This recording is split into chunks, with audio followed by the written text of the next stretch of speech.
Hello my beautiful viewers and welcome to this new format in which weekly I'm going to be recommending you fellow manga enjoyers some new and probably lesser known series that might just be the right thing to plague your hunger for new manga.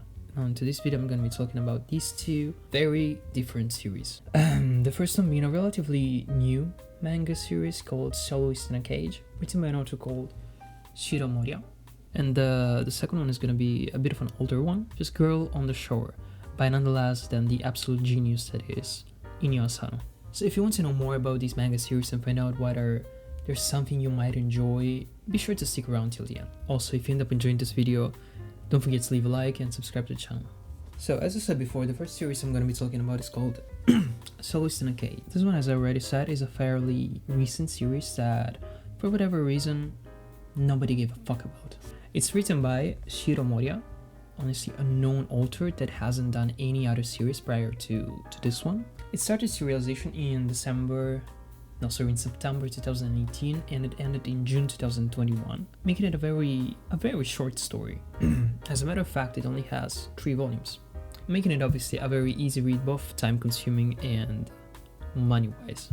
Now, Soloist in a Cage tells a story that starts by presenting us to the main character, an 8-year-old girl called Chloe, that we find out lives in a walled city called Prison City, which serves obviously as a sort of a prison, as a very big prison for an incredibly huge amount of very different criminals that range from defenseless kids that ended up stealing in order to survive and not die of hunger, to straight up cold-blooded killers, rapists, and criminal bosses. Chloe used to live with her parents, but one day, 6 months prior to the beginning of the story, they left without ever making it back. So now Chloe's forced to live alone with her little brother that is merely a toddler. She does the best she can in order to take care of him, but considering the fact that leaving the apartment equals to, well, certain death, the only way the 2 siblings actually manage to survive is thanks to their neighbors.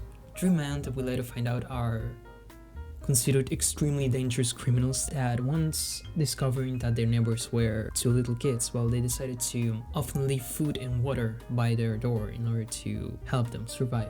Well, one day Chloe finds out that the 3 men are planning to escape Prison City during an extremely stormy night. And well, debating on whether to try and ask them to take her and her little brother with them, or to stay quiet in their apartment and, well, basically wait for the day they're gonna die because of hunger.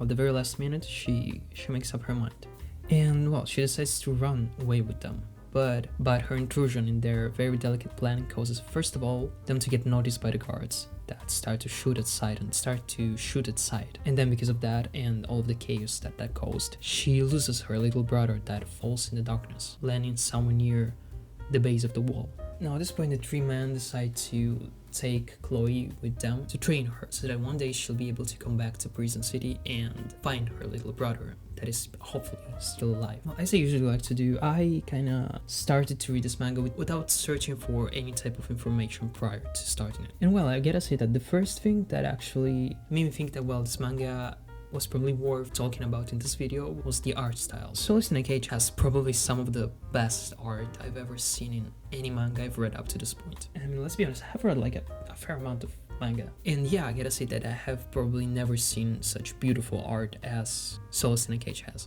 I mean, sure, it being just a 3-volume series is probably what gave the author, Shiro Moria, the opportunity to take like the time to cure every little detail of every fucking panel. Like, let's be honest, if a series like, I don't know, Attack on Titan, this quality of art, well, the biggest plot twist that we'd have seen yet would have been probably the fact that these 2 are titans. It'd still be there because of how long it would probably take to draw like this. Now, other than the sheer technical quality of the drawing, what made me really appreciate the art is an abundance of very original ideas and compositions, like for example this one.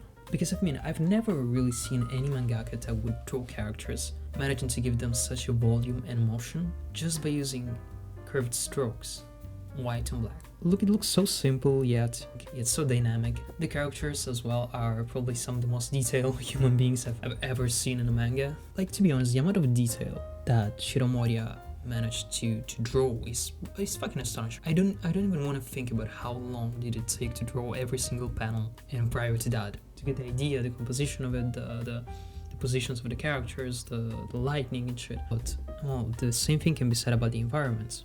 There's one scene in particular at the very beginning where we see Chloe sitting by her window and looking outside. The panel is so fucking detailed and well composed that more than an everyday situation, it almost looks like a sort of a diorama of sorts. So, long story short, I think that this manga resembles very well what you would experience by watching a very good action/drama movie at the cinema. It's very fast-paced, no filler whatsoever, absolutely beautiful art style, and really good character. I honestly, at this point, find it hard to find something bad to say about this series. Well, maybe just the fact that at times the storytelling might be just a tiny bit lazy, considering the fact that you would have worked with such a short story. Although they probably could have made some a little bit more original solutions in some parts of the story, but nonetheless it's still a very solid story. I'm not gonna say there's a very specific type of people that might enjoy this more than others. You probably, like, if you read this, you will probably enjoy it. It doesn't really matter what genre you usually read, because this has like a little bit of everything in it. It's good. And now here comes the second manga of today's video. Yet again, a very short one. In fact, it only has 2 volumes, as you can see, and I think that the American version is actually just one big volume, if I'm not mistaken, so it would be just like something like this. Well, Girl on the Shore, written and illustrated by Inyo Asano, the same dude that made Goodnight Pum Pum, Solanin, and a myriad of other short stories. The manga starts by introducing the 2 main characters, Sato and Isobe. Sato is a 9th grader that has just lived through the experience of getting her heart broken by an upperclassman she was in love with that basically forced her to give him oral sex, and that only uses her this kind of pleasure without actually wanting to start any type of romantic relationship with her. Isabel, on the other hand, is a very reserved and lonely boy that spends the majority of his time by himself at home, where he writes a blog started by his older brother. Well, Sato, in order to plague her anger and regain some sort of control over her life, well, she decides to use Isabel, who has been in love with her for a long time, to give vent to her emotions, and well, asks him to take her virginity. From this moment on, the 2 of them start to have intercourse on many different occasions, almost getting to a point where their meetings become a sort of a habit or almost an addiction of sorts, that slowly, as well, every addiction requires more and more to be fulfilled. Because yeah, at a certain point, normal and plain sex just isn't enough anymore. So they start to sort of experiment in various ways that I definitely cannot show, nor probably even talk about on YouTube. Okay, so well, is it just a story about horny teenagers then? Well, yeah, that's exactly what it is. It's a story that depicts 2 completely normal teenagers that bring their desires and needs to experiment to life.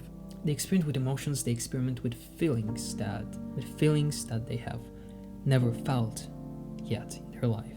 And well, they also experiment with sex, trying to find new ways of satisfaction and trying to understand themselves better. And what I truly liked about A Girl on the Shore is the fact that it portrays behaviors that might result very cringy at times, almost hard to read through. But well, why is that? Well, I think that it's because I think that a lot of people might find these scenes, these characters, very cringy, because well, we probably see some aspects of ourselves in them as a sort of a reflection. Maybe even some parts of ourselves that, well, we got rid of or tried to forget about, but that deep down we know that they might still be as like a small part of us, hidden somewhere. Other than that, the art of Inyo Asano is beautiful, as always. I think that it especially shines in the character design, because although without too much detail in faces and stuff, he manages to give the characters so many types of emotions and micro-emotions that really bring the storytelling to really high level. So yeah, as you might have imagined, Girl on the Shore is not really probably a manga for everybody. If you don't really want to see teenagers fuck, then it is probably not for you. Although it obviously has a very good portrayal and analysis of how the mind of a teenager works and sort of why it works that way. So nonetheless, if you're curious about it, if you might want to read it, Don't forget the fact that it is just 2 volumes long, so it's very short. Okay, well, that's gonna be it for today's video. Okay, well, that's gonna be all for today. Thank you very much for watching. I really hope that you, well, enjoyed this video. If you did, don't forget to leave a like and subscribe to the channel. Other than that, thank you very much again, and I really hope I'm gonna be seeing you in my next videos. Goodbye.